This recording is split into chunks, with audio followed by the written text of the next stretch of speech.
Saleh sudah ada.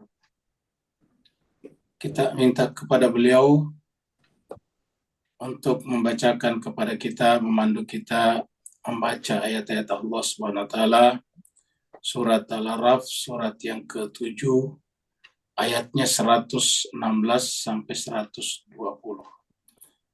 Jemaah sekalian yang ingin membaca sendiri mushafnya silakan buka surat 17, surat 7 maksudnya, ayat 116 sampai 120, dan kepada Ustadz kita, Ustadz Safi Saleh, kita persilakan dengan segala hormat. Fadhil Ustadz. Syukran Ustaz, syukran. Alhamdulillah. Assalamualaikum warahmatullahi wabarakatuh. Waalaikumsalam warahmatullahi wabarakatuh. أعوذ بالله من الشيطان الرجيم. بسم الله الرحمن الرحيم. أعوذ بالله من الشيطان الرجيم. بسم الله الرحمن الرحيم. قال ألقوا فلما ألقوا سحروا أعين الناس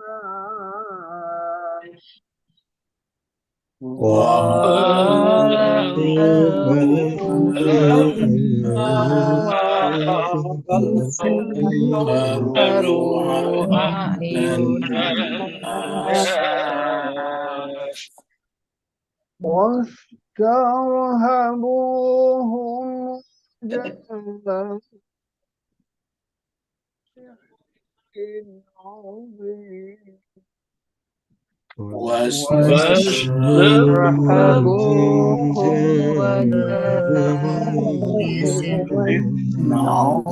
عظيم وأوحينا إلى موسى أن ألق عصاك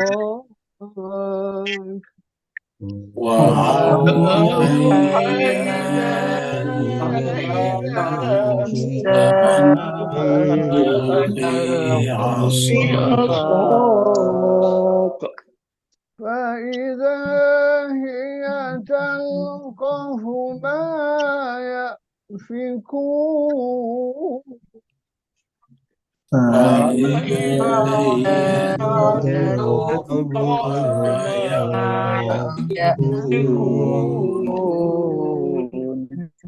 ووقع الحق وبطل ما كانوا يعملون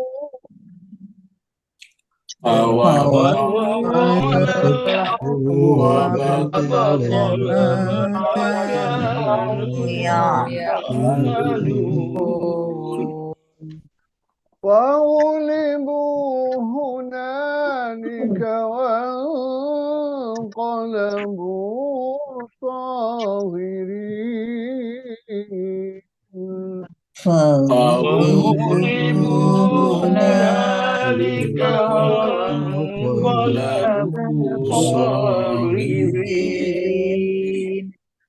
وألقي السحرة ساجدين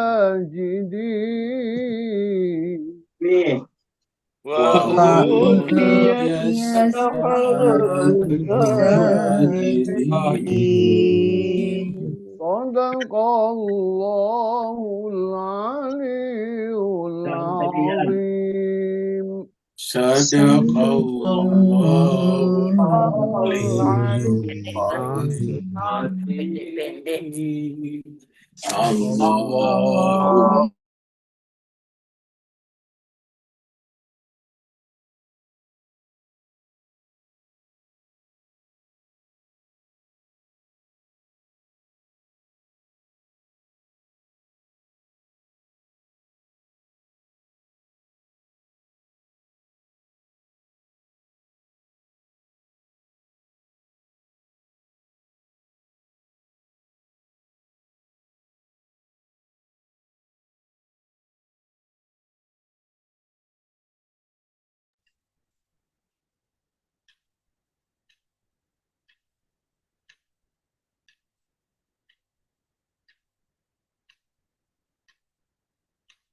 Terima kasih banyak jemaah semuanya yang telah ikut membaca ayat suci Al-Quran, dan kepada Ustadz kita, Ustadz Anastasia Saleh dari Singapura, kita doakan semoga Allah SWT senantiasa melimpahkan, mencurahkan kepada beliau sakinah, rahmat dari sisi Allah SWT, sehingga Allah SWT senantiasa memberikan kemenangan, kebahagiaan, keberuntungan di dunia ataupun nanti di akhirat. Kita teruskan surat Al-A'raf kita, surat yang ke-7. Jadi surat Al-A'raf adalah surat yang ke-7. Al-A'raf artinya tempat yang tertinggi, turunnya di Mekah, maka disebut dengan surat Makkiyah. Jumlah ayatnya ada 206 ayat. 206 ayat. Dan pembahasan kita sekarang sampai di 115, yaitu masih berkisar pada cerita Fir'aun dan Nabi Musa. Jadi ini adalah kisah Nabi Musa, kisah yang kesekian. Setelah sebelumnya Nabi Syuaib, Nabi Lut, Nabi Soleh, Nabi Hud, Nabi Nuh, dan Nabi Adam alaihi salatu wassalam. Dan terakhir kita sudah lihat ketika Nabi Musa berjumpa atau diperjumpakan dengan tukang-tukang sihir. Jadi tukang-tukang sihir berjumpa di sebuah lapangan yang besar, ditonton oleh banyak orang pada saat itu, karena memang didatangkan oleh Raja Fir'aun untuk mempermalukan Nabi Musa, bahwa apa yang diklaim Nabi Musa sebagai mukjizat pemberian dari Tuhan, itu tidak lebih daripada sihir yang bisa dipelajari. Sesuai dengan sihrun alim, sihir yang bisa dipelajari. Sekarang kita review ataukah kita ulangi kembali dari ayat 115.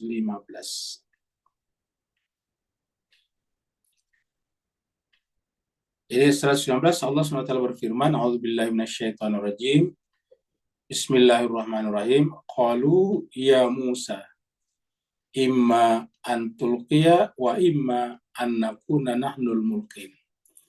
Jadi setelah berjumpa antara Nabi Musa di satu pihak dengan para pesihir di pihak yang lain, pesihir ini tidak disebutkan jumlahnya berapa, tapi yang pasti banyak, karena diambil dari berbagai macam kota yang ada di Mesir.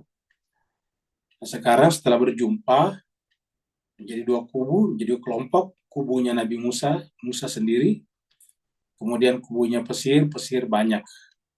Lalu kemudian berkatalah mereka kepada Nabi Musa di ayat ini, ya Musa, wahai Musa, imma antulkiya wa imma annakuna nahnul mulkin. Ini ingin menunjukkan superioritasnya di atas Nabi Musa, karena dianggap hebat, maka dia menawarkan terserah Nabi Musa. Wahai Musa, terserah, kita artikan saya, terserah. Apakah engkau yang terlebih dahulu melemparkan tongkatmu, atau kami yang terlebih dahulu melemparkannya? Jadi kami serahkan kepada kamu. Ya, jadi ini kan menunjukkan kepercayaan diri yang tinggi sampai pada tingkat merasa superior. Jadi seakan-akan ini dia ingin mendiktekan kepada Musa. Tapi apa jawaban Musa? Kita lihat dulu apa itu sihir.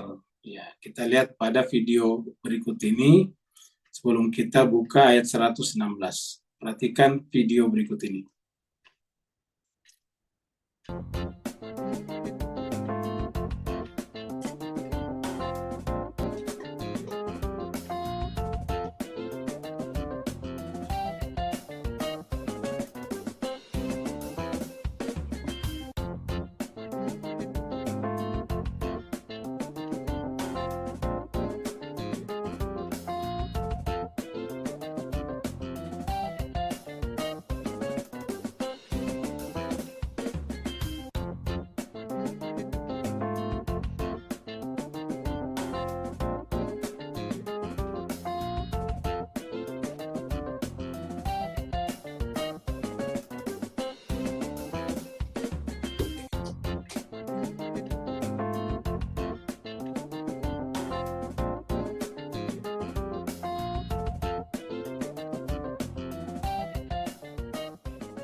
Jadi jemaah sekalian, coba perhatikan tadi, ini adalah trik menggandakan uang.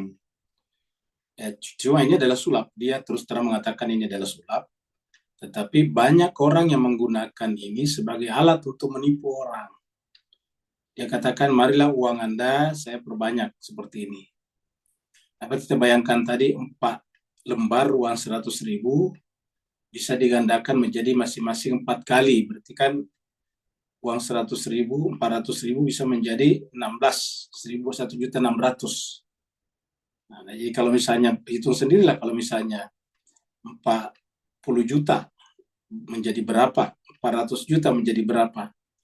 Nah, ini banyak yang gunakan untuk menipu orang. Jadi inilah yang kemudian disebut dengan sihir.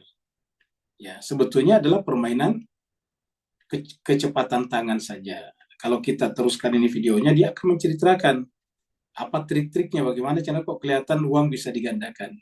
Padahal itu ada triknya, ada caranya. Ya, jadi banyak di YouTube ini banyak sekali, saya juga ambilkan dari YouTube. Cari aja di YouTube trik-trik pesulap, itu dia akan ceritakan bagaimana. Bahkan ada yang bisa masukkan daun-daun ke dalam ember, tapi tiba-tiba nanti berubah jadi uang semuanya. Banyak.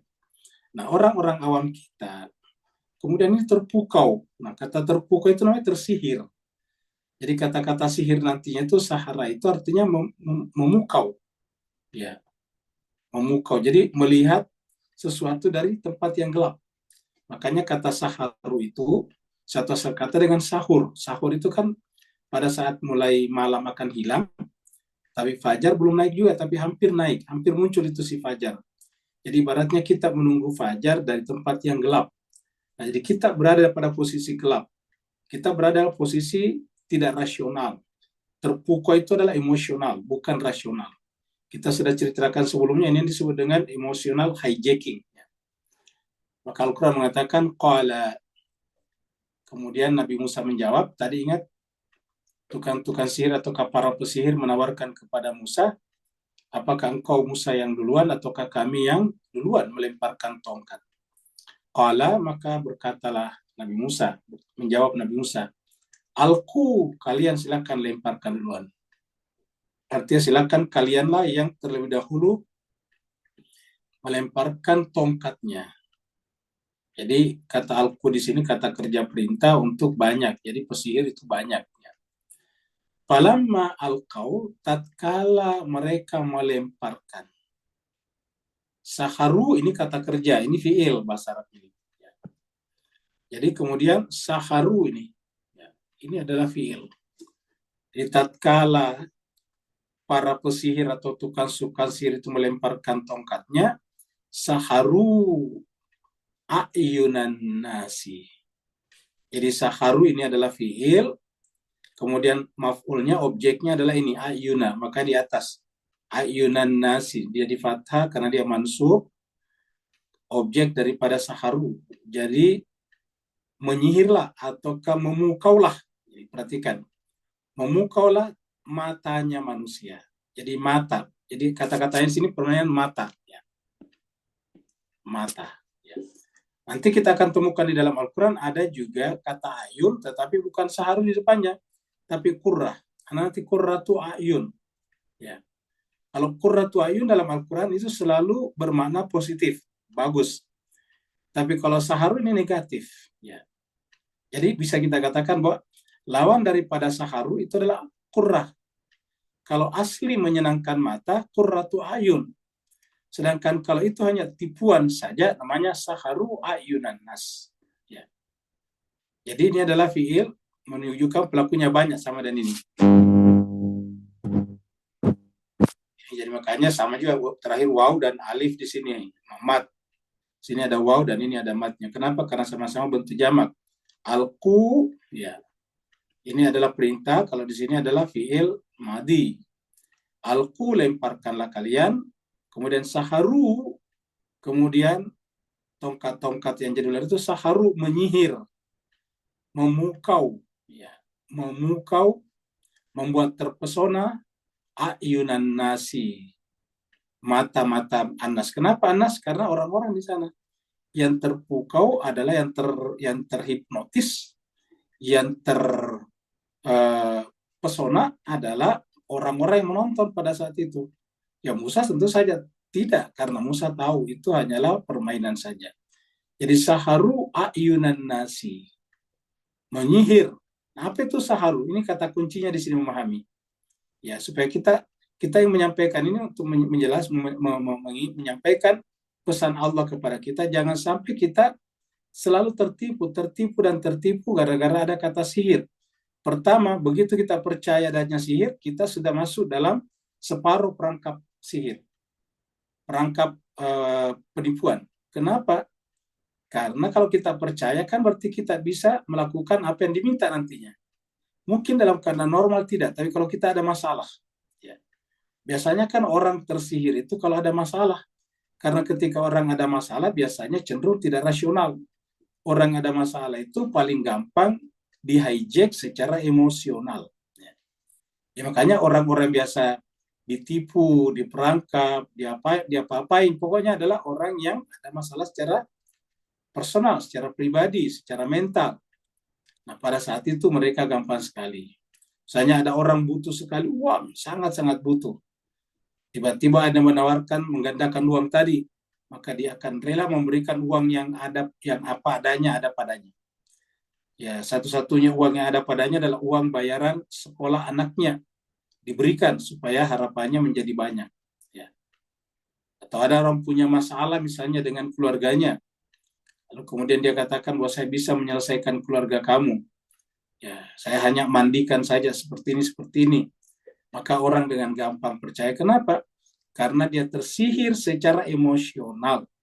Jadi yang bisa terpukau itu adalah orang yang mengalami keterlepasan dari akar rasionalitasnya. Jadi harus emosional. Ya. Salah satu yang ditekankan Ayatullah Ali Khamenei atau Rahbar pada hari ini, pada Jumat ini adalah pentingnya selalu berpikir rasional. Musuh-musuh itu tidak rasional. Ya. Makanya dia katakan bahwa pembalasan Iran kemarin, tentara kemarin Iran kepada Israel pada tanggal 1 Oktober lalu, itu bukan tergesa-gesa dan bukan juga tertunda. Memang secara rasional itulah yang tepat. Secara rasional. Ya. Coba kita lihat apa artinya. Kalau terlalu cepat bisa karena emosional, marah. Ya.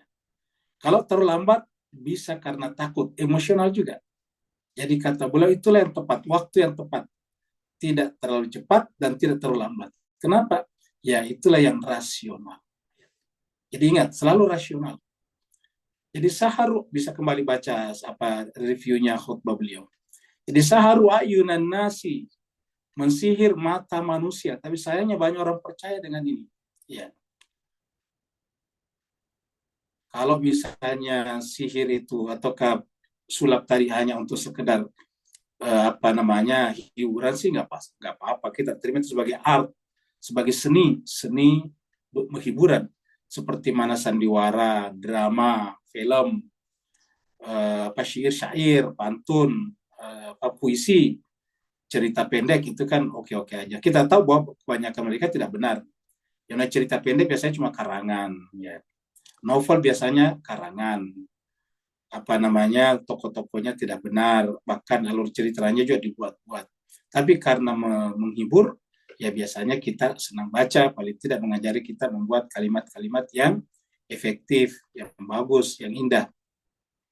Jadi orang senang. Tapi kalau sudah menipu, apa artinya menipu? Tidak berkorelasi dengan substansi. Tidak berkorelasi dengan hakikatnya. Hakikatnya tidak ada orang bisa menggandakan uang. Itu hanya permainan tadi. Nanti sampaikan trik-triknya. Ya, makanya kalau jemaah sekalian tadi lihat, itu selalu setelah selesai diturunkan 4 atau 3 uang, itu digeser lagi ke belakang karena pasti rahasianya ada pada setiap lembaran-lembaran itu. Ya. Nah, itu yang disebut dengan saharu ayunan nasi. Coba kita lihat apa sih kata-kata saharu ini ya. Kita lihat di sini. Ini ada kamus ya. Kita tulis di sini kata saharu ya. Saharu ini. Ya. Kita lihat sini. Sahara yasharu. Menggiurkan, menyihir, menarik, mempesona, memikat, menggetarkan hati. Nah, itu kata-kata sihir. Iya. Karena permainan itu luar biasa menurut kita karena tidak biasa, mempesona, memikat, menggetarkan hati. Bisa juga sahar itu sahur seperti ini, sebelum fajar sahur. Ya, biasa juga disebut dengan guna-guna glamor, daya tarik glamor itu sihir juga. Karena kalau glamor itu kan juga biasa permainan-permainannya memukau juga, menggiurkan sama tadi di sini ya. Coba kita lihat lagi di sini nih. Ya. Ini dipakai juga untuk jampi-jampi mantra ini. Ruqyah. Jadi ruqyah itu nama lainnya adalah sihir. Ruqyah. Kalau sihirnya itu adalah sihir, mantra-mantranya itu adalah ruqyah. Jadi ruqyah itu menjadikan Al-Quran mantra-mantra. Sayangnya sekarang lagi populer menjadikan Al-Quran sebagai ruqyah. Ruqyah itu kan mantra jampi-jampi. Ya. Nah, kalau bahasa sulap dalam bahasa Arab ini simia atau simia untuk jamaah. Ya. Artinya apa? Gairul hakiki minasir. Tidak seperti yang kita lihat, bukan hakikatnya, tidak substantif. Ya. Maka disebut dengan menipu, melakukan sihir. Ya. Bisa juga menipu, membujuk. Ini sama, kata-kata dasarnya sama. Ya, jadi banyak, menipu, membujuk, menarik, memikat hatinya. Ya. Kemudian ada lagi nih, paling cocok ini. Saharahu an kada. Menjauhkan dari apa? Menjauhkan dari kebenaran. Ya. Membelokkan, mendeviasi dari penalaran yang benar, memalingkan orang daripada al-haq. Jadi ini menjauhkan, membelokkan. Jadi yang namanya sihir itu menjauhkan orang daripada hakiki tadi. Ya. Sahara anil amr, jauh, menjauhkan diri dari. Ya. Bahkan juga cincin yang disepuh. Ya, ini menyepuh dengan emas. Sahara al-fiddah, fiddah itu adalah emas. Jadi namanya menyepuh. Kenapa menyepuh? Karena di depannya doang, di depannya saja. Jadi namanya sepuh itu jemaah sekalian, itu adalah di dalamnya bukan emas. Mungkin di dalamnya cuma besi biasa, logam biasa, tetapi disepuh dengan emas. Sehingga kelihatannya besar, padahal itu cuma bagian-bagian luarnya, kulit arinya saja yang emas. Sehingga kalau kita lihat emas, padahal bukan emas. Nah, itu namanya sihir seperti itu. Hakikatnya di dalam bukan seperti itu. Ya. Nah, jadi kesimpulannya saya kira jemaah sekalian bisa melihat dari kamus ini, ya, bahwa kata sihir itu adalah sebetulnya permainan saja, membuat orang tertarik, tertipu, ya, seperti itu. Jadi kita lihat, jadi saharu ayunan nasi, mata-mata manusia kemudian menjadi terpukau, terpikat, ya, terbelokkan daripada aslinya. Seperti tadi kita seakan-akan uangnya diperbanyak, padahal itu mata kita tertipu. Sebetulnya di situ ada uang ditumpuk-tumpuk, tidak kita lihat. Ya, tapi karena kecekatan permainannya, kemudian kita tidak lihat. Ya, makanya tadi kita lihat setiap selesai satu diperbanyak, digeser lagi. Tapi kita tidak perhatikan itu, kita anggap itu sesuatu yang biasa saja. Ya, kita lihat bahwa seakan-akan itu adalah hanya untuk sekedar permainan kita saja, supaya kelihatan indah.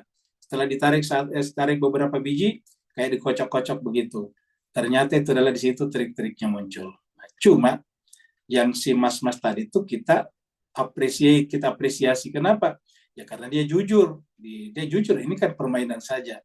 Tetapi betapa banyak orang melakukan itu untuk melakukan penipuan, dan betapa banyak orang yang seperti yang melihat itu tertipu. Bahkan pernah kita ceritakan di sini, ada seorang bergelar S3, doktor, PhD yang bisa tertipu. Ya. Ada, bayangkan, orang membawa uangnya sampai 200 miliar. Ya, 200 miliar. Ya, nggak tahu berapa itu kalau Singapura, 200 miliar. Miliar itu kalau bahasa Indonesia billion. 200 billion rupiah. Ya. 200 miliar rupiah dia bawa uangnya ke tukang gandakan uang. Tapi apa yang terjadi kemudian? Tidak dapat apa-apa, sampai akhirnya yang punya uang itu meninggal dunia karena serangan jantung. Jadi inilah jemaah sekalian terbahagia, dan ini terus-menerus terjadi. Oleh sebab itulah Al-Quran datang untuk menutup pintu penipuan seperti ini. Karena terus-menerus terjadi. Makanya kemarin ketika kita ada pertanyaan tentang santet, tidak ada santet. Santet itu cuma sekedar katanya, kata bahasa Arab kila wakila. Katanya. Itu hanyalah dibuat, diglorifikasi, dan diamplifikasi oleh mereka-mereka yang diuntungkan dengan itu. Ya.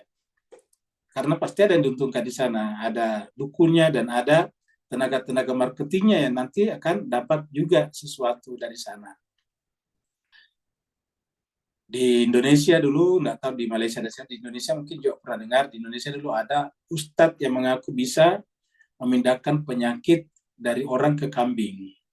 Jadi kalau kita berobat ke beliau itu harus menyetor mahar minimal satu ekor kambing, senilai satu ekor kambing. Yang kedua, sekian anak yatim. Itu bahasa bahasa bahasa lain daripada membayar. Jadi bukan membayar. Kalau membayar kan kelihatan komersial. Ya, membayar itu kelihatan komersial. Jadi diganti dengan kata bukan membayar, tapi ini adalah membeli kambing. Nah, banyak sama juga dengan sumbangan-sumbangan di berbagai di pojok-pojok kota. Biasanya kalau ada masalah di Timur Tengah itu biasanya siapkan infak terbaik Anda, kan begitu. Siapkan infak terbaik Anda. Padahal mereka adalah kerjanya mobilisasi dana untuk kepentingan yang tidak jelas. Nah, jadi ini yang terjadi jemaah sekalian. Oleh sebab itulah, marilah kita selalu bersikap rasional. Jangan sampai kita mengalami emotional hijacking, terjadi pembajakan emosional. Nah, kita teruskan. Jadi saharu ayunan nas wastarhabuhum. Nah, setelah saharu, jadi kita lihat di sini pertemuan antara kata-kata ini dengan kata-kata ini.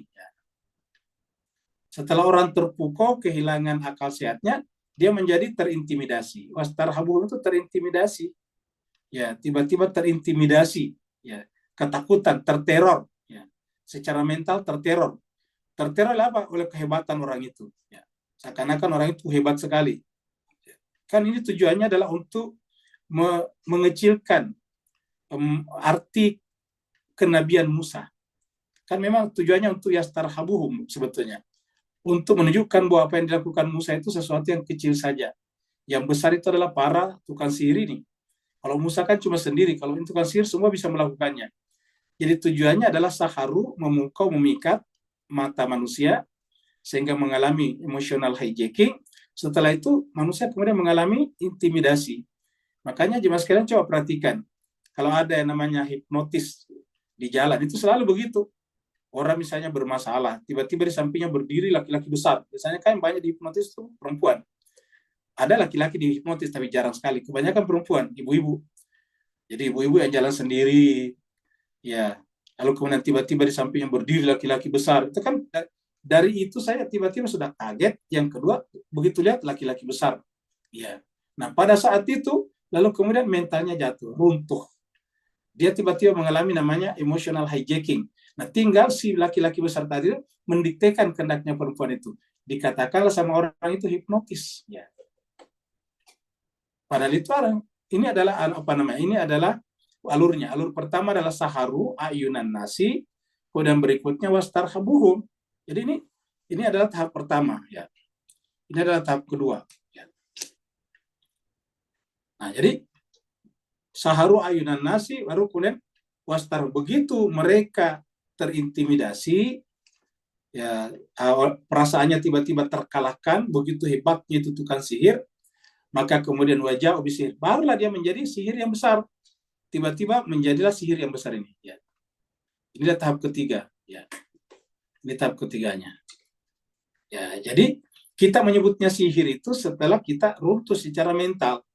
Ketika mata kita tadi terpikat, jadi seharusnya terpikat. Baru lahir-lahir sudah dengan sihir. Sihir yang agung, yaitu pikatan yang luar biasa. Kita tiba-tiba mengatakan, wow, kan begitu. Kalau dibayangkan, kalau kita lakukan itu, matanya tiba-tiba melotot. Wow, dan tidak bisa berkata apa-apa. Saking terpukaunya. Kalau orang terpukau itu kan tidak bisa tersenyum, tidak bisa juga marah. Karena apa? Karena tiba-tiba dia fana, dia hilang. Yang ada adalah yang ditempati terpukau. Jadi terpukau itu sebetulnya adalah bentuk fana. Cuma kefanaannya bukan kepada zat yang pantas difanai, yaitu Allah. Ini kefanaannya kepada saharu ayunanas, kepada keluar biasaan yang dilihat di depannya. Sesuatu yang tidak biasa, ya, tidak common terjadi tiba-tiba di depannya. Maka kemudian dia dia terpukau. Ya. Wastarhabuhum waja'u bisihrin azim. Nah, makanya jemaah sekalian, di dalam Al-Quran itu kalau hal-hal yang positif bukan saharu ayun, tetapi qurratu ayun. Ya, selalu kita lihat di sini. Ya. Kita lihat di sini qurratu ayun. Ya.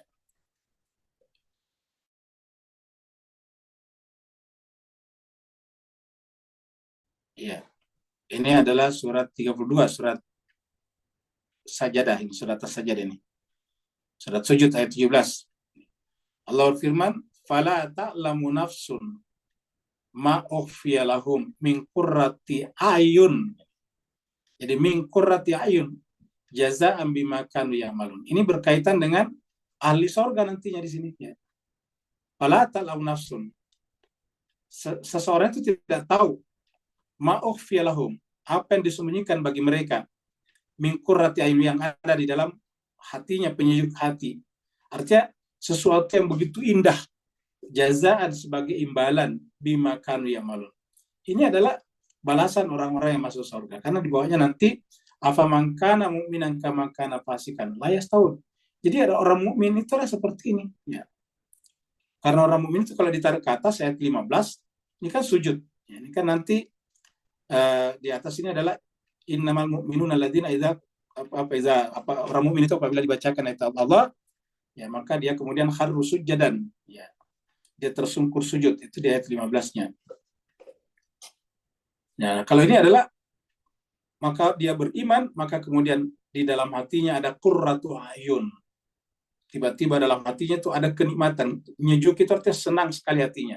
Nah, inilah yang asli qurratu ayun, bukan saharu ayun. Ya. Kita lihat lagi di sini Furqan. Ini doanya kita hafal semuanya. Jemaah sekalian pasti hafal doa ini di surat Al-Furqan ayat 74. Walladzina yaquluna, dan ciri-ciri ibadur rahman ini kan, ibadur rahman ini sambungan dari ayat 63. Hamba-hamba yang rahman itu adalah yaquluna, yang berdoa. Doanya adalah Rabbana, wahai Tuhan kami, hablana, karuniakanlah kepada kami, min azwajina, juga kepada pasangan kami, suami atau istri kami, wa dzurriyyatina, dan anak keturunan kami. Karuniakan apa? Qurrata ayun, penyejuk mata. Artinya jadikanlah kami, jadikanlah juga pasangan-pasangan kami, istri suami kami, jadikan anak-anak keturunan kami sebagai qurrata ayun, sebagai penyejuk mata. Ya. Qurrata ayun itu penyejuk mata. Ya. Jadi qurra itu adalah hakikat. Benar-benar mata hatinya itu nyaman. Jadi kita artikan di sini nyaman. Memang ayun mata, artinya ketika dilihat itu sampai di hati. Jadi ketika kita lihat itu sampai ke hati, dia substantif. Kalau tadi sihir kan tidak substantif, ya, tidak mewakili hakikat tadinya. Waja'alna, dan jadikanlah kami lil muttaqina, bagi orang bertakwa, imam. Inilah doanya orang-orang beriman. Nah, jadi ini adalah qurratu ayun. Kita lihat juga di surat Al-Qasas ya. Apa yang dikatakan oleh Asia, istrinya Fir'aun, kepada Fir'aun ketika bayi Musa terdampar di istananya dan Fir'aun ingin membunuhnya. Ketika Fir'aun melihatnya dan berjenis kelamin laki-laki, maka dia berdiri mengambil pedangnya untuk membunuh laki-laki itu atau bayi laki-laki itu, tapi datang istrinya, waqalat, istrinya yaitu Asia, qalat imra'atu Fir'aun, berkatalah istrinya Fir'aun, imra'atu Fir'auna ya, qalat imra'atu Fir'auna, berkatalah istrinya Fir'aun. Kira-kira begini, wahai suamiku, yang kan tidak disebutkan, pendek saja. Wahai suamiku, janganlah bunuh anak ini, la taqtuluhu. Qurratu ayun li walaka. Karena anak ini menjadi penyejuk mata li bagiku dan bagimu. Nah, karena Fir'aun sangat mencintai istrinya, maka dia tidak membunuh anak-anak itu karena menggunakan kata-kata qurratu aini li. Jadi artinya apa? Secara bahasa Fir'aun paham bahwa yang namanya qurratu ain itu adalah menyejukkan mata, yang kalau dia dibunuh akan merusakkan hatinya istrinya. Jadi qurratu ayun itu penyejuk mata tetapi sampai di hati tadinya. Sehingga kalau seandainya dia membunuh anak itu, dia akan menghancurkan hati istrinya. Dia tidak mencintai anak kecil, Fir'aun, terutama laki-laki Bani Israel, tapi dia teramat sangat mencintai istrinya. Makanya dia tidak jadi membunuhnya karena istrinya mengatakan kepada Fir'aun, qurratu aini li walaka. Jadi bukan sahara, tetapi qurratu aini li walaka. Nah, setelah masuk kata-kata qurratu aini li walaka, masuk pada hakikat fitrah, la taqtuluhu, maka kemudian berkatalah istrinya, la taqtuluhu, janganlah bunuh dia. Akhirnya Fir'aun tidak membunuhnya. Ya. Nah, ini adalah penggunaan kata qurratu aini li ya. Kita lanjut.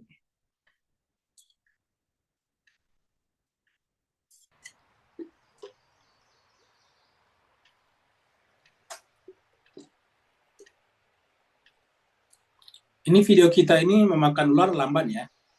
Tapi kalau ularnya ularnya Nabi Musa memakan pesihirnya Fir'aun itu cepat sekali. Dimakan satu persatu ya. Yang kali ini kan kita lihat lambat. Dan memang begitulah ular sanca. Makannya lambat, tidak bisa tergesa-gesa. Ya. Tapi bagaimanapun besarnya, seandainya sebesar sapi pun ular sanca bisa makan. Ya, itu. Wa auhayna ila Musa. Jadi setelah tadi tongkat-tongkatnya para pesihir itu menjadi ular, lalu kemudian mengintimidasi orang-orang yang ada di sekitarnya, lalu kemudian wa auhayna, kami wahyukan kepada Musa. Nah, kata-kata ini menunjukkan kepada kita bahwasanya namanya nabi itu jangankan berkata-kata, bahkan melemparkan tongkatnya Nabi Musa pun bukan maunya dia. Bukan maunya dia. Tetapi harus berdasarkan wahyu. Jadi ayat ini mirip dengan surat An-Najm ketika Rasulullah mengatakan wa ma yantiqu anil hawa. Maksudnya ketika Allah mengatakan berkenaan dengan Rasul, wa ma yantiqu anil hawa. Nabi Muhammad itu tidak berbicara berdasarkan hawa nafsunya. Wa ma yantiqu anil hawa in huwa illa wahyun yuha. Kecuali bahwa yang disampaikan itu adalah wahyu yang diwahyukan. Jadi wahyu yang diwahyukan. Nah, jadi kata-kata, perbuatan ini kita lihat Nabi Musa melemparkan tongkat saja itu bukan maunya Nabi Musa, tapi auhayna ila Musa. Kamilah yang mewahyukan kepada Musa. Jadi auhayna ila Musa. Kami wahyukan kepada Musa. Kamilah mewahyukan kepada Musa. Apa isi wahyunya? An alqi asaka, wahai Musa lemparkanlah tongkatmu. Jadi disuruh melemparkan. Jadi lemparan tongkatnya Nabi Musa itu bukan maunya Nabi Musa. Inilah yang disebut mujizat. Sama misalnya dengan Nabi Muhammad kita berisra Miraj, itu bukan maunya Nabi Muhammad kita. Kita sudah sering terangkan di sini. Dan kita sudah terangkan juga di ketika putaran pertama kita selesai Al-Quran, yaitu surat 17. Ketika Allah mengatakan subhanalladzi asra bi abdi. Maha suci Allah yang memperjalankan hambanya. Jadi Allah yang perjalankan Nabi, bukan Nabi yang berjalan. Jadi bukan sebetulnya Nabi yang bermiraj, tapi Allah yang memirajkan. Allah yang mengisra mirajkan Nabi. Ya. Allah yang perjalankan nabinya, hambanya biabdi di malam hari minal masjidil haram ilal masjidil aqsa. Baru kemudian sampai ke Sidratul Muntaha. Ya. Jadi bukan maunya nabinya, tapi maunya Allah. Nah, begitulah juga di sini. Ketika Nabi Musa melemparkan tongkatnya, itu bukan berdasarkan maunya, bukan berdasarkan iradatnya, kehendak dan kemauannya Musa, tapi berdasarkan kehendak dan kemauan Tuhan. Kehendak dan kemauan Tuhan itu ditransformasikan kepada Nabi Musa melalui apa yang disebut dengan wahyu. Wa auhayna ila Musa, ya, an alqi asaka, agar engkau melemparkan tongkatmu. Kita perdalam dulu kata auhayna ini. Kita lihat di sini, kata-kata auhayna ini berlaku pada Nabi Muhammad kita juga. Tapi ada yang menarik, jemaah sekalian. Ketika nanti berbicara tentang lebah, tidak menggunakan kata kami. Di sini kan auhayna, kami wahyukan. Nah, kita lihat lagi juga di sini. Ya. Kita lihat di surat Yusuf ini ayat 3. Surat Yusuf ini surat 12. Ya. Nahnu naqussu alaika. Kami menceritakan kepada Muhammad ahsanal qasasi, yaitu kisah yang terbaik, sebaik-baiknya kisah, cerita. Jadi cerita keluarga Nabi Yakub ini adalah sebaik-baik cerita. Karena di sana ada ketegangannya, ada juga kebahagiaannya. Jadi di sana ada, semua karakter ada di sana. Itu kan cerita novel ataupun cerita pendek, supaya bagus itu kalau bisa semua karakter ada ketegangannya di sana. Ya, terkadang dia senang, terkadang dia tegang. Nah, itu ada permainan psikologis di sana, dan ini terjadi pada cerita ini. Maka dikatakan nahnu naqussu 'alaika ahsanal qasasi. Kami menceritakan kepadamu Muhammad, kayaknya Muhammad, ahsanal qasas, kisah yang terbaik. Bima auhayna, ketika kami wahyukan ini. Auhayna, ini sama tadi Nabi Musa ya. Ini, lihat. Auhayna juga. Ya, sini auhayna sama tulisannya. Auhayna ilaika, kalau di sini tadi ila Musa, ila Musa. Kalau Musanya diganti menjadi orang kedua, menjadi ilaika juga. Jadi kalau kita ganti menjadi mukhatab, menjadi ilaika juga. Seperti di sini tadi, ilaika. Ya. Jadi auhayna ilaika, kami wahyukan kepada Muhammad hadal Quran, Al-Quran ini. Jadi Al-Quran ini menggunakan kata auhayna ini karena hadal Quran. Auhayna ilaika hadal Quran. Ya. In kunta min qablihi laminal ghafilin. Sebelum kami wahyukan kepada umat di dalam Al-Quran, cerita ini Muhammad tidak tahu. Artinya tidak ada sumber yang pernah dibaca. Ghafil itu bukan lalai dalam pengertian, tapi maksudnya tidak pernah Nabi tahu tentang persis cerita Nabi Yakub bersama dengan anak-anaknya ini. Nah, coba kita lihat surat An-Nahl ini, ya, surat yang ke-16. Yang menggunakan kata harap buka. Tuhanmu mewahyukan. Jadi Tuhan mewahyukan. Ini bentuk tunggal kan? Ya, tidak mungkin menjadi menjadi jamak di sini. Kenapa? Karena ini tunggal. Wa harap buka, Tuhanmu mewahyukan ilan nahli, kepada lebah. Nah, apa artinya jemaah sekalian penggunaan kata harap buka ilan nahli? Artinya bahwa ingat ya, namanya hewan-hewan, tumbuh-tumbuhan, benda mati kan tidak punya kesadaran. Tidak punya kemampuan untuk memilih seperti kita. Tidak punya akal kalau bahasa kasarnya. Nah, karena tidak punya kesadaran aklia seperti kita, sehingga tidak bisa membuat peradaban lebih daripada apa yang Allah berikan kepada mereka, maka sebetulnya bisa kita pastikan bahwa yang namanya tumbuh-tumbuhan, hewan-hewan dan benda mati itu sepenuhnya bersandar kepada Tuhan. Jadi namanya hewan, tumbuh-tumbuhan, dan benda mati itu adalah 100% menyatu dengan Tuhannya. Makanya kemudian mereka disebut dengan tajalli Tuhan. Ya. Kalau kita, tubuh kita tajalli Tuhan, tapi jiwa kita belum tentu. Karena jiwa kita bisa memberontak. Jiwa kita bisa durhaka. Surat Al-Araf yang kita bahas sekarang dimulai dengan pemberontakan jiwa yang dimiliki oleh jenis jin yang bernama iblis. Sehingga ketika Allah menyuruhnya sujud, dia tidak sujud. Nah, ketika Allah menyuruhnya sujud dan dia tidak sujud, kan namanya asa durhaka. Kenapa? Karena menentang perintah Tuhannya. Nah, sedangkan kalau hewan-hewan tumbuh-tumbuhan tidak pernah berbuat, bertingkah, bertindak bertentangan dengan kehendak Tuhannya yang diberikan kepada mereka melalui auha, wahyu ini. Ya. Jadi kita lihat bahwa benda-benda mati, tumbuh-tumbuhan, hewan-hewan, semuanya adalah fana ke dalam Tuhannya. Semuanya fana ke dalam Tuhannya. Ya. Sehingga karena dia fana, maka hakikat yang kita saksikan pada mereka adalah Tuhan. Ya. Dan karenanya mengganggu mereka, hakikatnya mengganggu Tuhan.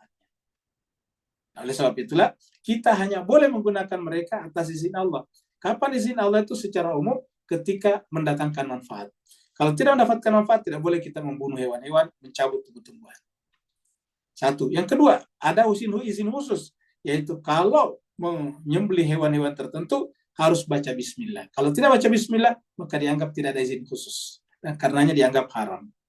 Nah, begitulah. Jadi kesimpulannya, tumbuh-tumbuhan, hewan-hewan, dan benda mati itu sepenuhnya adalah merupakan tajalli daripada Tuhannya. Mereka semuanya adalah fana ke dalam Tuhannya. Yang kita saksikan itu adalah perbuatan Tuhan sebetulnya melalui mereka. Inilah makanya auha rabbuka ilan nahli. Sekarang kita kembali ke sini. Jadi wa auhayna ila Musa an alqi asaka fa idza hiya, maka kemudian dengan serta merta ianya kembali kepada asa di sini ya.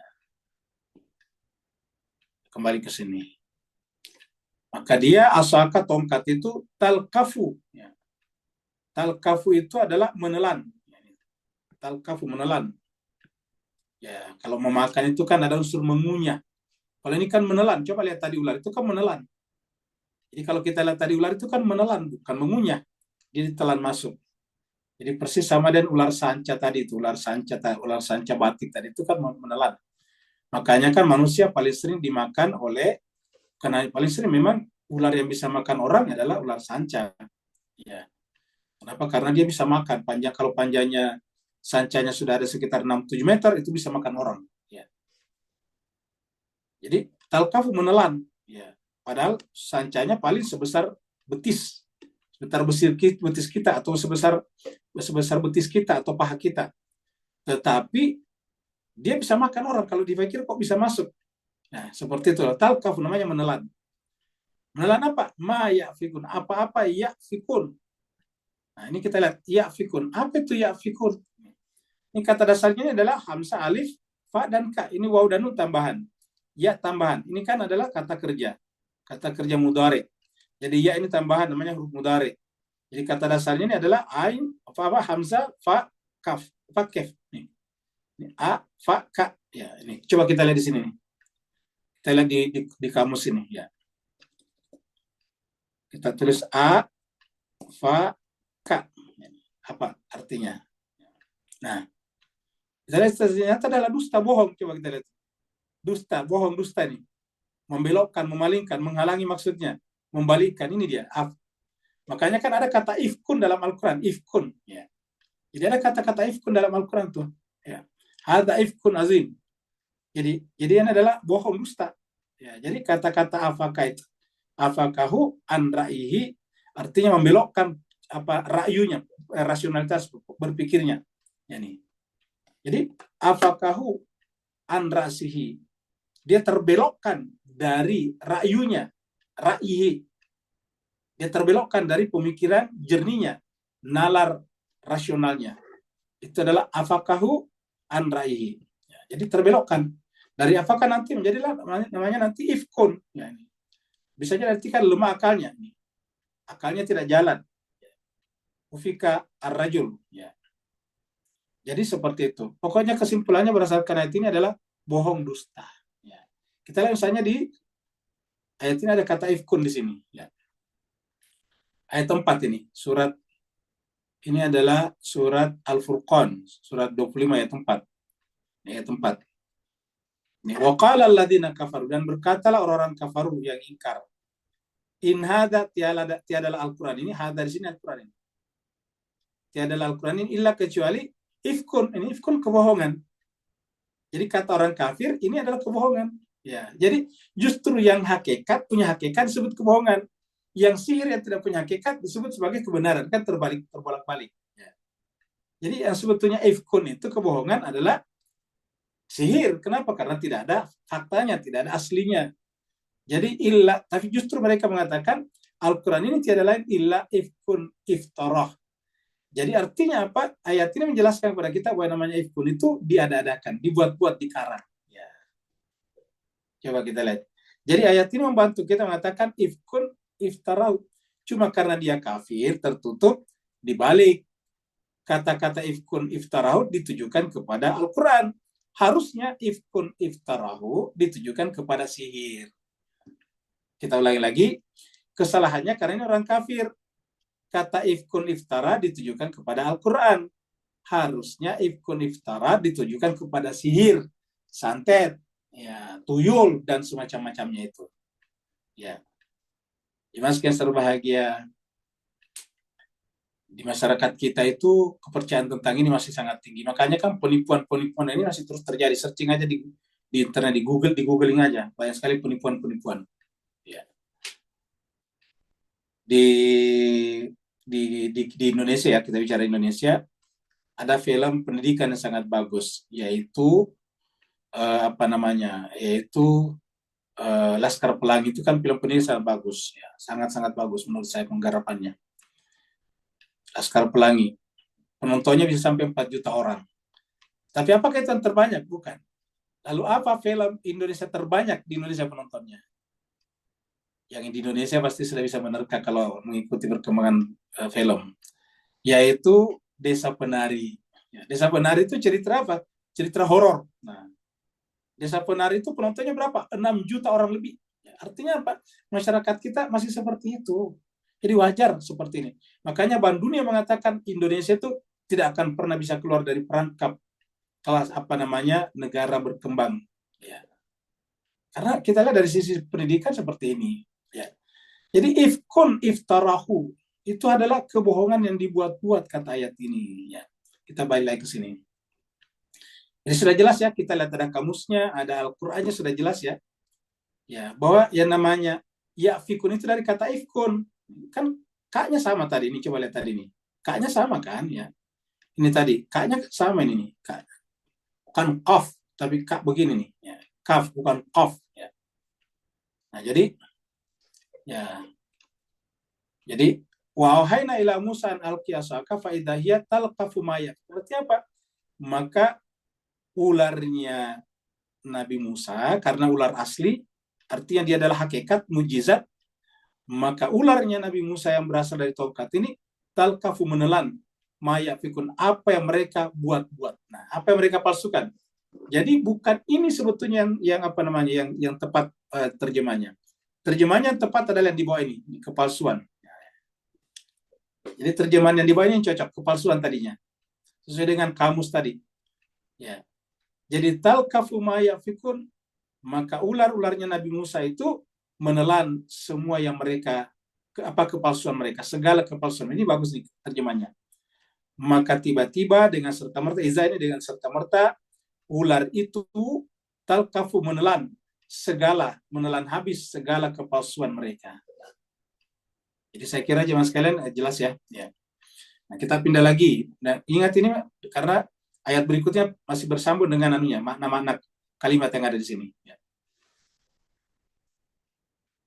أم يقولون افترى على الله كذبا فإن يشأ الله يختم على قلبك ويمحو الله الباطل ويحق الحق بكلماته إنه عليم بذات الصدور. Nah, jadi jemaah sekalian, nanti kita angkat kembali ayat ini ya di pembahasan kita. Ini adalah surat 40 dan surat Musyawarah ayat 24. Ya. Intinya nanti kita bahas di sini adalah wayamhullahul batil. Allah membatalkan, menghapuskan kebatilan. Karena kebatilan tidak ada aslinya. Tepatnya dikatakan wazahakal batil innal batila kana zahuka. Ya, qul ja'al haq wa zahakal batil. Kalau kebenaran datang, zahakal batil, kebatilan akan hilang. Kenapa? Innal batila kana zahuka, karena kebatilan memang hakikatnya tidak ada. Aslinya hanya kelihatan ada, tapi aslinya tidak ada. Wa yuhiqqul haqqa, lalu dia membenarkan kebenaran. Di tempat lain dikatakan liyubtilal batila wa yuhiqqul haqqa. Bi kalimati, dengan kalimatnya. Ya. Kita teruskan dulu. Nah, setelah kita lihat tadi ularnya Nabi Musa memangsa menelan seluruh kepalsuan yang dibuat oleh para pesihir, fawaqa'al haqqu, ya. Maka nampaklah, nyatalah, ya. Waqa itu terjadilah, termunculkanlah al-haqqu, kebenaran. Fawaqa'al haqqu, ya. Wa batala ma kanu ya'malun. Jadi yang namanya al-haq di sini waqa'ah, ada kejadiannya, nyatalah, ya. Terjadilah karena memang ada kejadiannya. Wa batala ma kanu ya'malun, apa mereka lakukan adalah batala, dari kata batil. Batala artinya dibatalkan. Kenapa dibatalkan? Karena tidak sah. Kenapa tidak sah? Ya tidak punya hakikat. Ya. Jadi batal itu dari kata batil. Wa batala ma kanu ya'malun. Jadi setelah ularnya Musa muncul dan menelan seluruh ular-ular palsu mereka, kepalsuan mereka, sihir-sihir yang diada-adakan itu, maka kemudian terbatalkanlah apa-apa kanu yang mereka, apa-apa yang kanu malun kerjakan. Jadi yang mereka yaitu para pesihir kerjakan. Jadi yang mereka kerjakan itu adalah dasarnya kebatilan. Apa artinya nih jemaah sekalian? Ini mengajarkan kepada kita bahwa amal-amal perbuatan kita kalau tidak bersandar kepada Allah sama dengan statusnya sihir-sihir. Sama statusnya dengan ular-ular yang dibuat tadi oleh para pesihir. Dan kita sudah terangkan sebelumnya bahwa tongkatnya Nabi Musa ketika sampai di Gunung Tursina, Allah bertanya, "Matil kabiyaminika ya Musa?" Apa itu di tangan kanan wahai Musa? Dan Nabi Musa menjawab, "Ini adalah asaya, tongkatku." Banyak manfaatnya. Kita artikan tongkat itu tadi dunia kita. Kita masih ingat pembahasan kita sebelumnya. Dunia kita, mobil kita, kereta kita, istri kita, suami kita, anak kita, rumah kita, tempat tinggal kita, pekerjaan kita, dagangan kita, niaga kita, apa saja, ya, perkebunan kita, pertanian kita, semuanya di situ adalah tongkat kita. Karena dengan itu kita hidup. Nah, kalau kita bertumpu pada tongkat itu, maka ternyata tongkat itu adalah ular. Apa itu artinya ular tadi? Adalah kebatilan.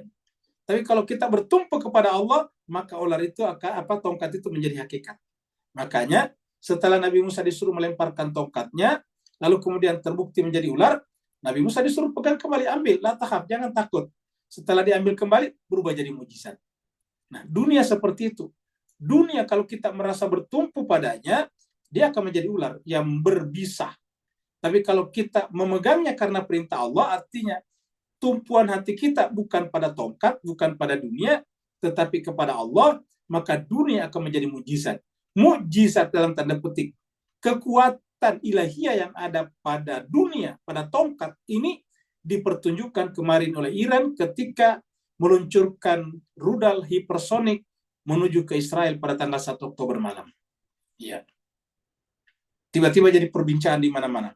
Karena rudal hipersonik ini baru 3 negara milikinya, baru Rusia, Cina, dan Amerika. Jerman dan Prancis saja belum memilikinya, baru akan membuatnya. Tapi Iran sudah memilikinya. Ya. Iran sudah memilikinya. Dan kita lihat diluncurkan dengan presisi yang luar biasa. Ya. Artinya apa? Teknologi, dunia, perniagaan, ketentaraan militer, kalau berada di tangan orang mukmin, harusnya berubah menjadi barokah bagi seluruh manusia. Bukan sebaliknya. Nah sekarang terbalik, kita umat Islam justru melihat dunia sebagai sesuatu yang tidak bagus. Akhirnya kita tinggalkan, diambillah oleh Fir'aun. Akhirnya disalahgunakan seperti sekarang. Ya. Disalahgunakan oleh Amerika, disalahgunakan oleh Israel, digunakan oleh negara-negara NATO. Akhirnya taruhannya adalah kemanusiaan. Ya. Maka berkali-kali kita sampaikan di tempat ini bahwa inilah cara pandang kita, cara pandang Al-Quran terhadap dunia. Dunia penting, tetapi bukan tempat bertumpu. Tumpuan kita kepada Allah. Karena Allah mengatakan, wa may yatawakkal 'ala Allah fahuwa hasbuh. Siapa yang bertawakal, bertumpu hanya kepada Allah, maka Allah cukup baginya. Ya. Nah, di sini katakan bahwa al-haqqu, maka yang benar itu kemudian nyata, nampak sebagai hakikat, wa batala ma kanu ya'malun. Dan apa yang mereka buat, yaitu para pesihir, batil dengan sendirinya. Nah, inilah tadi yang kita angkatkan di dalam surat musyawarah tadi. Ya. Kita lihat surat musyawarah tadi ini, ayat 24 yang kita tadi baca. 42-24 ya. Am yaquluna naftara 'ala Allah. Ya.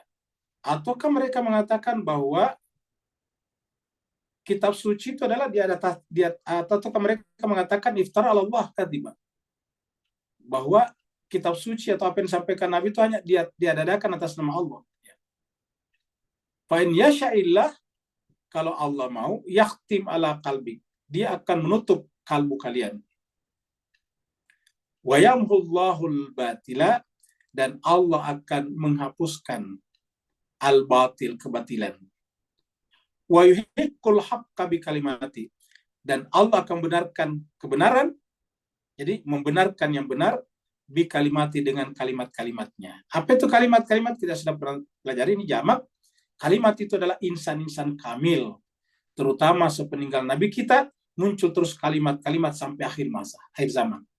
Innahu alimun bidatis sudur. Dia tahu apa yang ada di dalam dada kita masing-masing. Jadi yamhullah, Allah menghapuskan al-batil, yang batil. Tadi istilahnya membatalkan yang batil. Batala makan, tadi kan batala makan. Jadi bisa diartikan batal Allah, Allah membatalkan apa yang mereka kerjakan, karena mereka yang kerjakan adalah al-batil. Sebaliknya wahiqul haqqah. Dan ini akan terjadi di akhir zaman ini. Kita akan menyaksikan ke depan. Ya. Kita akan menyaksikan ke depan. Sekarang kita lihat Iran baru satu kali membalas dengan hipersonik, sebelumnya. Tapi sebelumnya si daerah-daerah occupied land, daerah yang dikuasai sekarang sampai ke jantung Israel, yaitu Tel Aviv. Maka kemudian ribut seluruh dunia sekarang. Ya. Dibahas di mana-mana. Kalau kita ikuti televisi dunia, semua membahasnya. Ya. Jadi satu kali saya sudah menjadi pembahasan. Apa sebabnya? Allah ingin mempertunjukkan yuhiqqul haqqa bi kalimati, dengan kalimatnya. Innahu aliyum bidzatis sudur. Kita lihat lagi saya surat Al-Anfal. Surat Al-Anfal ini surat 8 ayat 7. Ya. Allah berfirman, wa id ya'idukumullah ihdat ta'ifataini. Ingatlah ketika Allah menjanjikan kepada kalian salah satu daripada dua kelompok untuk menghadapi salah satu dari kelompok. Annahalakum, bahwa kelompok ini, salah satu kelompok ini, salah satu dari kelompok ini adalah untuk kalian. Jadi melalui rasulnya tentunya. Di dalam peperangan itu kan di kelompok-kelompokin, menghadapi ya kelompok-kelompok di sana, musuh. Kelompok ini menghadapi kelompok sana, kelompok ini menghadapi.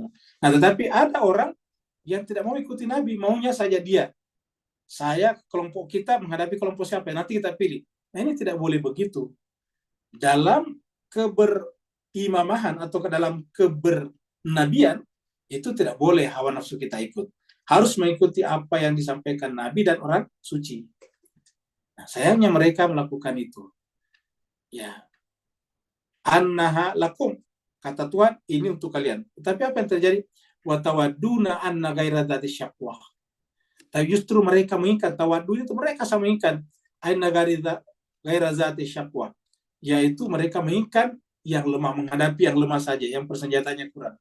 Takun lakum yuridullah, padahal Allah menginginkan kita, menginginkan untuk apa? Dengan pembagian, dengan penugasan oleh Allah melalui Rasulnya adalah yuridullah. Allah menginginkan an yuhiqqal haqqa. Yuridullah an yuhiqqal haqqa. Allah menginginkan untuk membenarkan yang benar bi kalimati. Sama tadi kan? Jadi Allah akan benarkan kebenaran dengan kalimatnya. Wa yaqta'ada biral kafirin, dan akan memusnahkan orang-orang kafir yang jahat itu. Nah, jadi kita lihat sini dua surat ini ya. Surat Musyawarah dan surat Al-Anfal. Jadi kesimpulannya, begitu muncul kebenaran, wabatala makanu ya'malun, sama dengan surat Al-Isra, surat 17, ayat 80, ketika dikatakan, Qul ja'al haqqu wa zahaqal batil, innal batila kana zahuqan. Kurang lebih begitu bunyinya. Katakanlah, ja'al haq, kalau kebenaran sudah datang, wa zahaqal batil, maka kebatilan akan sirna, innal batila kana zahuqan, karena kebatilan memang hakikatnya adalah kesirnaan, ketiadaan.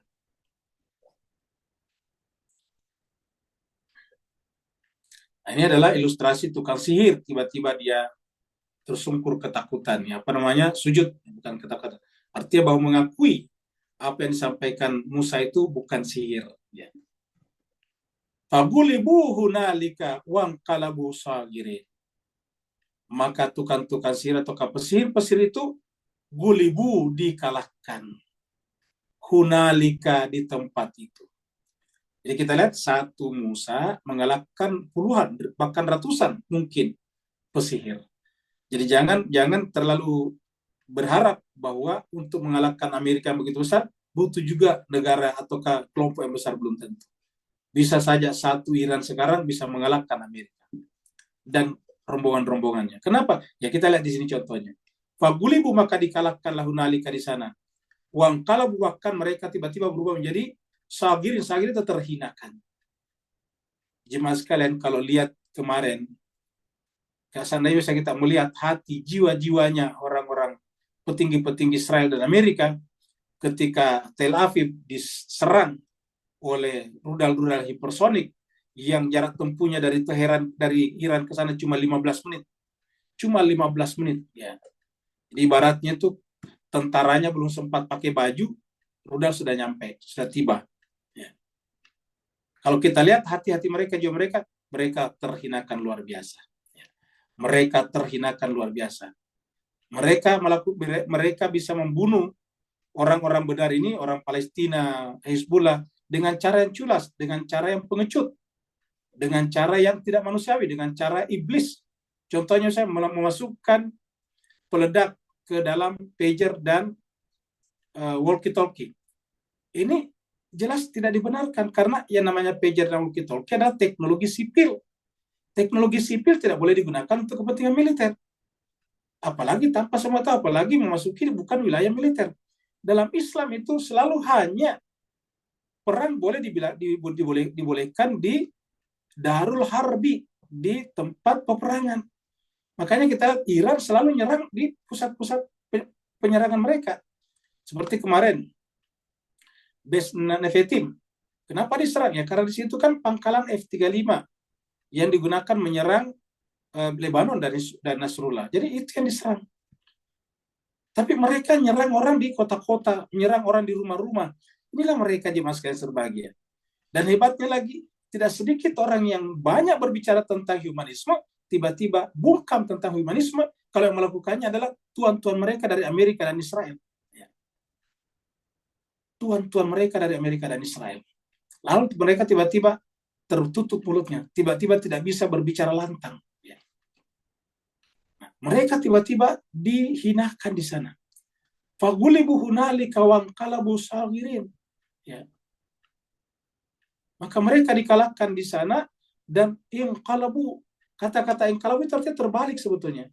Makanya kan namanya kalbu itu terbolak-balik atas bawah. Itu lihat jantung begini-begini, jantung begini-begini. Mengembang, masuk, mengembang, masuk. Nah itu kalbu namanya. Artinya apa yang kalbu yang tadinya sombong, arogan, luar biasa, tiba-tiba menciut menjadi hina dina. Wang kalabu, terbaliklah kondisi mereka menjadi sagiri, menjadi orang yang hina, kecil sekali di mata manusia. Tiba-tiba orang melihat Israel itu tidak ada apa-apanya. Dia bangga-banggakan Iron Dome-nya. Sampai orang melihat orang melihat di video-video, netizen membuatnya video sedemikian banyak, bahwa rudal-rudal itu mayoritasnya mengenai sasaran, tetapi tetap saja Biden, Amerika, dan Netanyahu berkata itu hanya segelintir kecil saja. Untuk apa? Untuk menutupi rasa malu mereka. Jadi satu-satunya yang bisa lakukan adalah memperbesar masker untuk menutupi wajah mereka yang pucat pasi karena malu. Fagulibu hunalika wanqalabu sagirin. Mereka dikalahkan di sana dan mereka menjadi hina dina. Ya. Kita lihat di sini. Ya. Surat Al-Anfal juga ayatnya 36. Ya. Innal ladzina kafaru, sungguhnya orang-orang kafaru itu yunfiquna, membelanjakan, ya, amwalahum, harta benda mereka, harta negara mereka, pendapatan negara mereka, liyasuddu an sabilillah, untuk menghalangi orang dari jalan Allah, membunuh, ya, membantai, membakar, menghancurkan, itu kerjanya mereka. Liyasuddu an sabilillah. Tetapi fasayunfiquna, mereka terus menerus membelanjakan, summa, tetapi kemudian. Summa ini kita artikan tetapi kemudian. Takunu, menjadilah alaihim atas mereka hasratan, penyesalan. Kenapa menyesal? Begitu banyak dihabiskan, summa yuglabun, kemudian dikalahkan. Bayangkan jemaah sekalian berbahagia, itu satu saja David Sling atau apa itu namanya tuh yang dipakai untuk menangkal, dan termasuk juga Aero 1, Aero 2, Aero 3 atau kayak disebut dengan Iron Dome, itu satu kali diluncurkan saja itu ratusan miliar harganya. Ya bayangkan. Bayangkan itu berapa ribu yang dilancarkan untuk menyerang. Mulai dari Houthi, dari Hezbollah, sampai sekarang Iran menyerang, berapa yang diluncurkan. Itu fasayun fiqunaha. Mereka akan menafkahkan, membelanjakan sedemikian rupa, tapi pada akhirnya menyesal. Karena hasilnya tidak ada, summa pada akhirnya yuglabun, akan dikalahkan. Penggunaan kata summa dan summa di sini menunjukkan dari sini ke sini tidak langsung, punya waktu yang lama. Dari sini ke sini tidak langsung, punya waktu yang agak lama. Kata summa, ya, bukan waw. Ya. Fasayung fiquna, bukan juga fa, tapi summa. Ya. Jadi kalau fa, waw agak beda. Ini summa kemudian. Fasayung fiquna, dia membelanjakan terus-menerus, tetapi ujungnya takunu alaihim hasratan, menjadi penyesalan. Summa kemudian akhirnya yuglabun, dikalahkan. Sama tadi tukang sihir. Persis sama tadi. Summa yuglabun. Ya. Baru ujungnya walladzina kafaru, dan orang-orang seperti ini tadi alladzina kafaru ila jahannama yuhsyarun.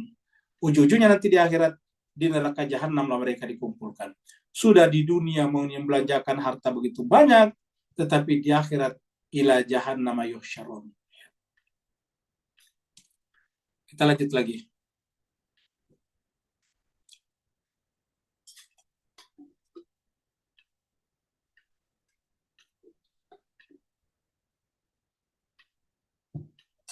Lalu kemudian pesihir-pesihir itu ulqiyas saharatu sajidin. Ini yang luar biasa. Dia pesihir tetapi kemudian sujud. Jadi sihirnya adalah kebatilan, tetapi jiwanya tetap harus diselamatkan. Ingat mas kalian. Kita ulangi, inilah Al-Quran. Al-Quran itu tidak mengidentikan antara pekerjaan seseorang dengan orangnya. Jadi harus kita bedakan antara perbuatan dan pelaku perbuatan. Perbuatannya tadi adalah sihir, adalah batil, tapi pelaku perbuatannya adalah orangnya bisa menemukan kebenaran. Dalam cara pandang inilah kita juga melihat LGBT.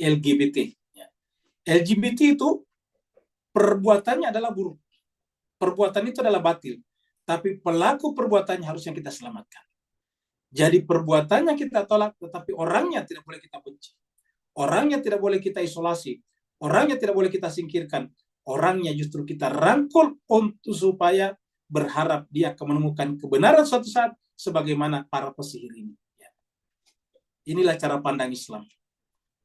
Jadi sihirnya adalah perbuatan, tetapi sahirnya pelaku perbuatannya adalah harus diselamatkan. Dan ini kita lihat di sini bahwa pesihir yang melakukan tadi kebatilan, yang dia melakukan tadi kebohongan, kepalsuan, ternyata bisa menemukan kebenaran. Persis seperti siapa? Persis seperti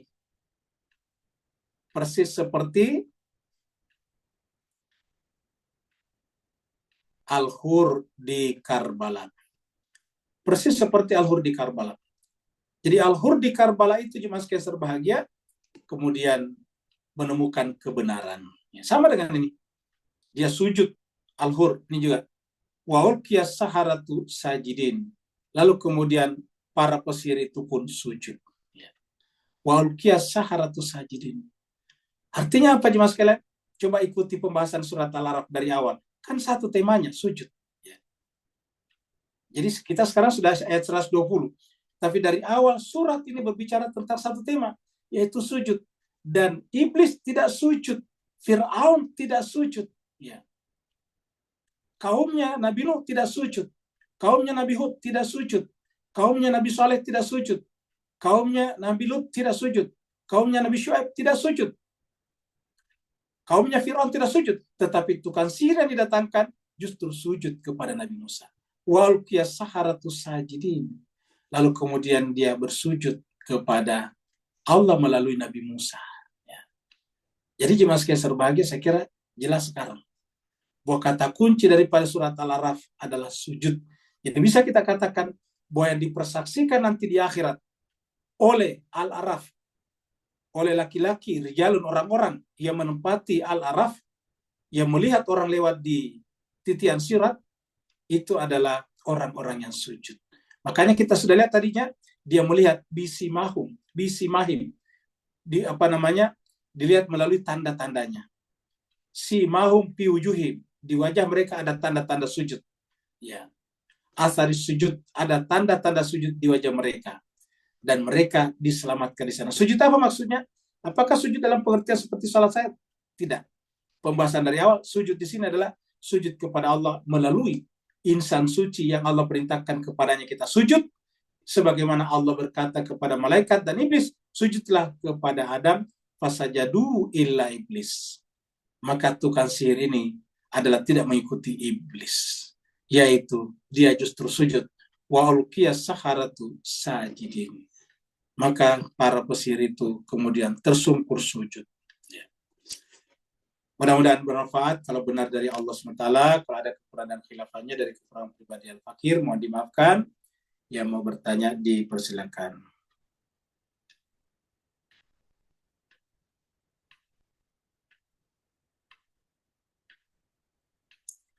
Silakan Pak yang mau bertanya.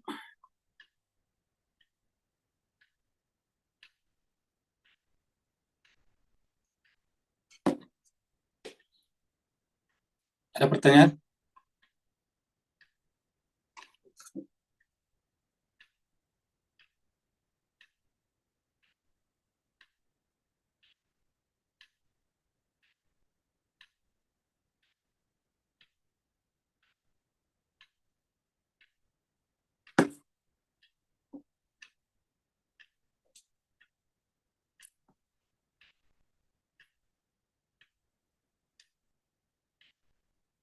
Ini tunggu dulu Pak Uya, ini kok di mute ya? Ya silakan, sekarang sudah bisa dibuka.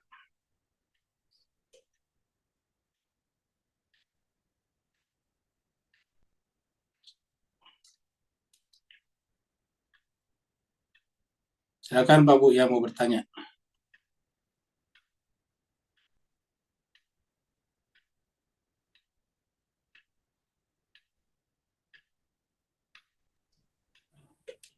Sekarang sudah bisa di unmute kalau mau, tinggal di unmute. Silakan Wawa, udah bisa Wa.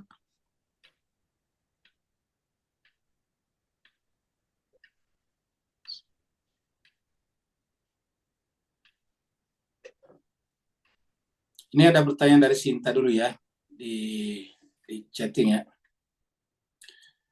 Hanya para penyihir yang sujud, berarti hanya orang yang berilmu yang mengetahui. Betul, ini benar sekali. Kenapa para pesihir itu sujud? Karena dia berilmu sebetulnya. Cuma ilmunya ilmu sihir. Kan ini menunjukkan kepada kita anggap saya sihir itu sebagai sains, ya, sebagai sains pada saat itu. Karena kan tadi ilmu kayak sekarang apa mentalis tadi, pesulap itu kan jenis sains juga sebetulnya, jenis pengetahuan. Karena itu kan keterampilan, skill. Nah, kita lihat karena dia punya ilmu, kan tadi disebut dengan sahirun alim, kan begitu.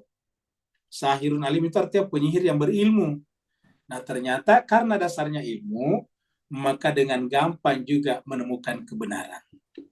Ulangi lagi, dengan gampang menemukan kebenaran. Kenapa itu Al-Hur tiba-tiba menemukan kebenaran di Karbala pada detik-detik terakhir, last minute?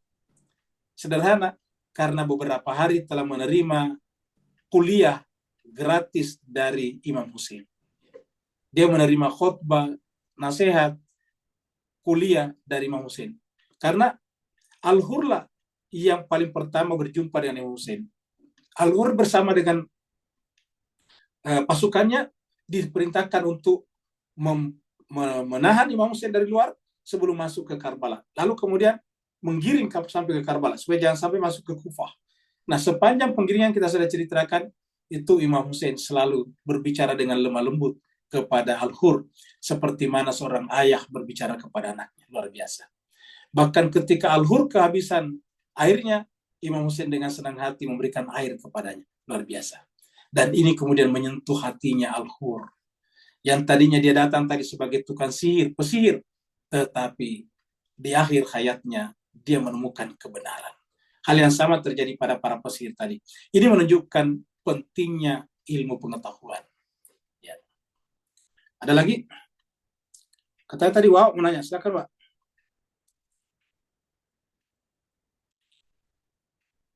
Kalau tidak ada lagi, berarti kita, kalau ini kata Wawa tidak bisa apa nih? Tidak bisa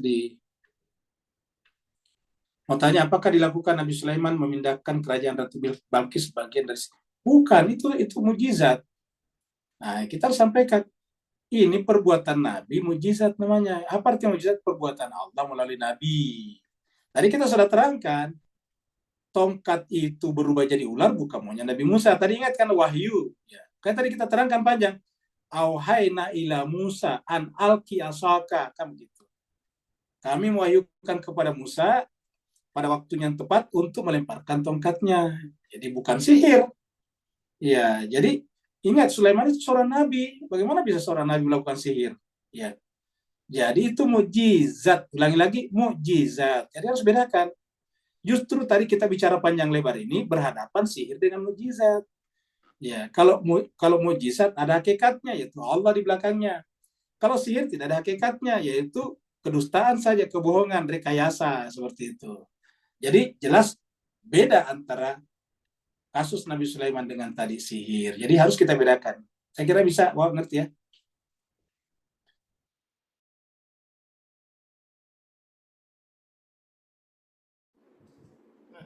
Assalamualaikum Ustaz. Terima kasih Pak Ustadz. Udah bisa Pak Ustadz, terima kasih. Baru bisa di unmute. Assalamualaikum Ustaz. Assalamualaikum Ustaz. Pak Ustadz di mute. Silakan Pak Kamal, silakan. Oke Ustaz. Sekarang Ustaz. Ustaz, ini berkenaan dengan kisah Nabi pernah disihir tak? Ya. Apakah betul kisah itu. Maka turunnya surah Al-Falaq dengan surah apa lagi Ustaz? An-Nas. Ustaz. Afwan Ustaz, belum menjelaskan? Baik.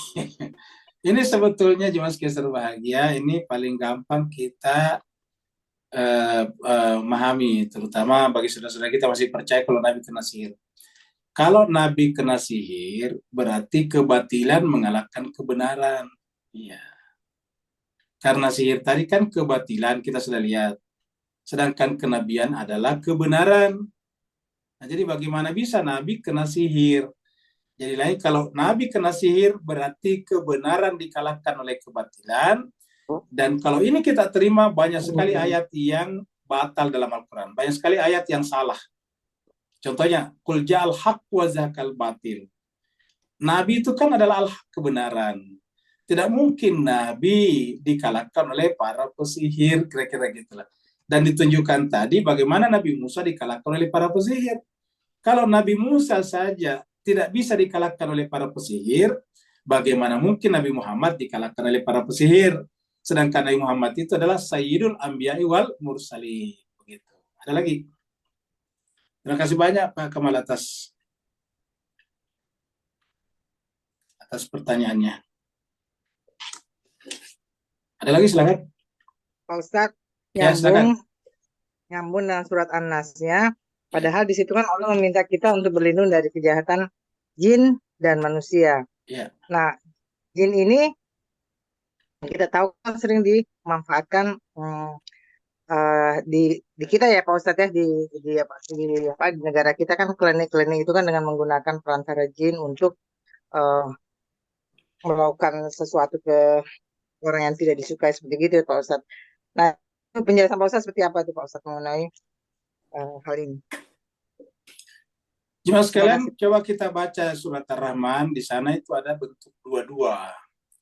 Fabi ayyi ala'i rabbikuma, kuma. Ya. Kuma itu artinya kalian berdua. Fabi ayyi ala'i rabbikuma tukadziban. Maka nikmat Tuhan kalian berdua yang manakah yang kalian berdua dustakan? Nah, apa yang maksud berdua di sana? Yaitu dimulai di awal itu jin dan manusia. Jadi di dalam Al-Quran ada surat jin. Buat ternyata jin juga belajar Al-Quran. Pada zaman Nabi Muhammad kita mengajarkan Al-Quran kepada sahabat-sahabatnya, sekaligus juga mengajarkannya kepada jin-jin atau jin-jin datang belajar kepada Nabi. Sehingga ada ada manusia dari kalangan Nabi, sahabat Nabi yang menjadi penghafal Al-Quran, ada dari kalangan jin juga. Nah, dengan demikian sama-sama risalah Nabi itu untuk jin dan manusia. Makanya di dalam Al-Quran juga yang masuk neraka nanti di akhirat jin dan manusia juga. Walaqad dara'na li jahannam minal jinni wal ins. Kami penuhi neraka jahanam dengan manusia dan jin dan manusia. Nah, karena Al-Quran juga untuk jin, maka kata-kata alladzi yuwaswisu fi sudurinas minal jinnati wan nas, maksudnya jin mempengaruhi sesamanya jin, manusia mempengaruhi sesamanya manusia, begitu. Ya. Jadi kita minta perlindungan dari Allah karena kita ini suka dipengaruhi orang. Ya. Cobalah kita lihat, nonton di berita-berita melakukan kejahatan sekarang, itu dipengaruhi sama orang. Ya. Bersekongkol misalnya untuk melakukan kejahatan, itu kan pasti saling mempengaruhi satu sama lain, minum narkoba, membuat komplotan perampokan dan sebagainya, itu adalah saling mempengaruhi.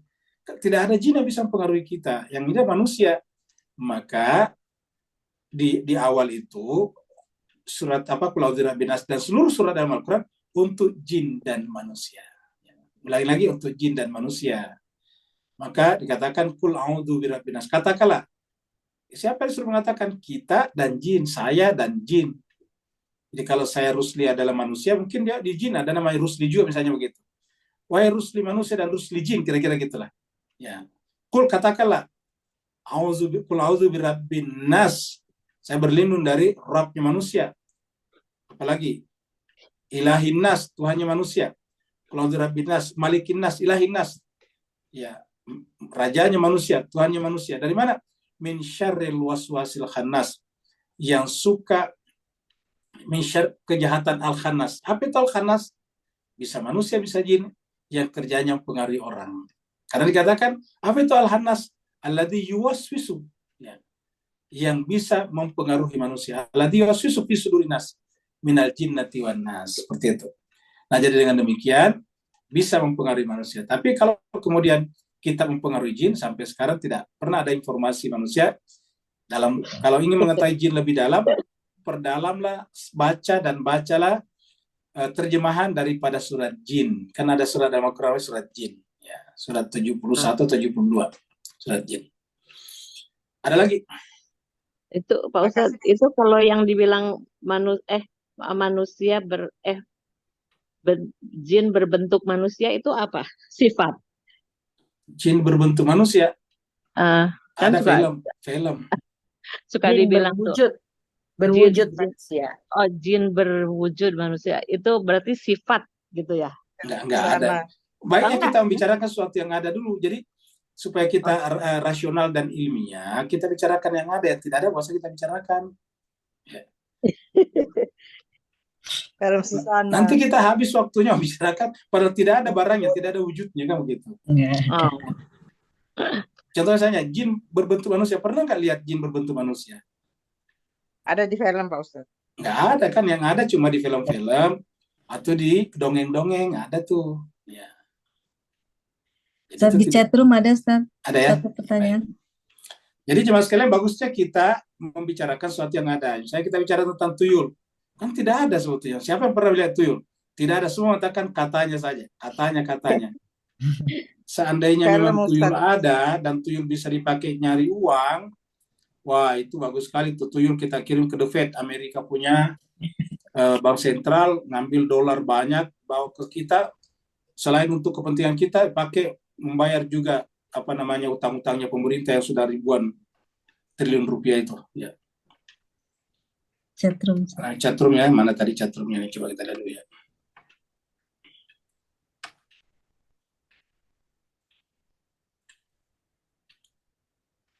Di chatroomnya. Pak Rusmi. Ya, dari Pak Rusmi. Bahwa kaum musyrikin menanggapi mujizat para nabi dengan mengatakan bahwa semua itu karena sihir. Betul sekali. Karena mereka nggak bisa menjangkaunya. Dia tidak mau berpikir, tidak mau rasional. Artinya kaum musyrikin itu tidak mempercayai para nabi atau rasul sebagai manusia maksum. Ya, bukan hanya sebagai manusia maksum, bahwa pernyataannya itu adalah rasional. Ya. Bagaimana dengan kelompok Islam yang tidak menganggap nabi sebagai manusia biasa dan tidak maksum? Bagaimana dengan kelompok Islam yang tidak menganggap? Ya kita anggap ini bagian dari tahapan-tahapan pembelajaran. Kita ini semuanya berada pada tahapan-tahapan pembelajaran.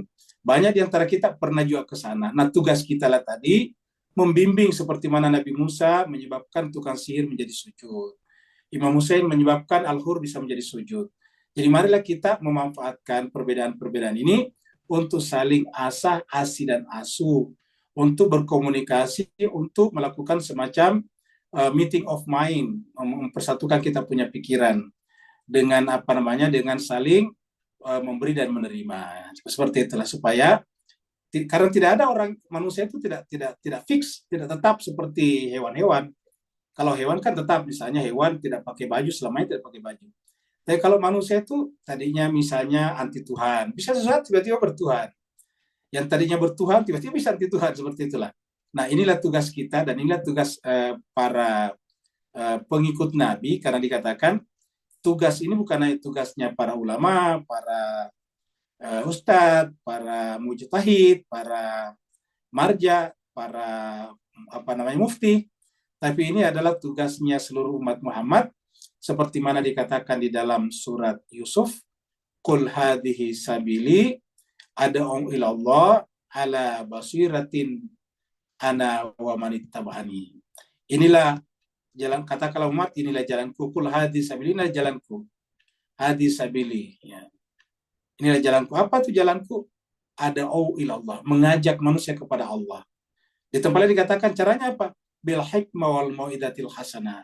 Saya punya tugas, ana wa manittaba'ani, tugasku dan tugas pengikut-pengikutku. Jadi saudara-saudara kita, bahkan bukan hanya yang Islam, tapi yang belum Islam sama sekalipun, kita harus berinteraksi dengan mereka dan interaksi kita dengan mereka kalau dari awal cara pandang kita selalu positive thinking. Kalau kita positive thinking dengan mereka, maka insya Allah akan melahirkan interaksi yang bagus. Dan inilah yang dilakukan kita lihat ulama seperti di Iran, seperti Rahbar, kenapa tidak membabi buta misalnya membalas? Karena dia tetap membawa risalah, yaitu menyelamatkan manusia daripada kesesatan. Orang-orang yang terpukau dengan kata-kata orang seperti Netanyahu dan Biden, itu adalah orang-orang yang sebetulnya punya potensi untuk menemukan kebenaran juga. Tinggal bagaimana caranya agar mereka bisa kita tunjukkan baik argumen rasional ataupun argumen empirikal, yaitu misalnya dengan menunjukkan pembalasan terhadap Israel dengan arif dan bijaksana, tidak menyerang tempat-tempat sipil, tidak juga melampaui batas, supaya orang melihat, oh ternyata ini adalah peradaban yang tinggi, ini adalah akhlakul karimah di dalam berkemanusiaan global. Terima kasih banyak Bapak sekalian, mohon maaf atas segala kekurangan. Wa'alafu minkum, wassalamualaikum warahmatullahi ta'ala wabarakatuh. Waalaikumsalam warahmatullahi wabarakatuh. Terima kasih Bu Ayu. Ya, Syukran sama-sama. Bu Ayu. Sama. Terima kasih Pak Ustaz. Ya, sama-sama Bapak Ustaz. Makasih Bu Ayu, makasih Pak Ya, Ustadz. sama. Terima kasih Pak Ustadz, Bu Ayu. Assalamualaikum. Ya, Waalaikumsalam. Assalamualaikum ya Ustaz, syukran. Ini Pak Ustadz. Terima kasih Ustaz. Alhamdulillah, syukran Ustaz. Ustaz sepertinya Syukran Ustadz, syukran Bu Ayu. Ya, sama-sama Bu. Makasih Bu Ayu, Pak Ustadz. Ya, sama-sama. Pamit Ustaz sepertinya semuanya. masalah nih. Ya, Assalamualaikum. Waalaikumsalam warahmatullahi wabarakatuh. Terima kasih Pak Ustaz.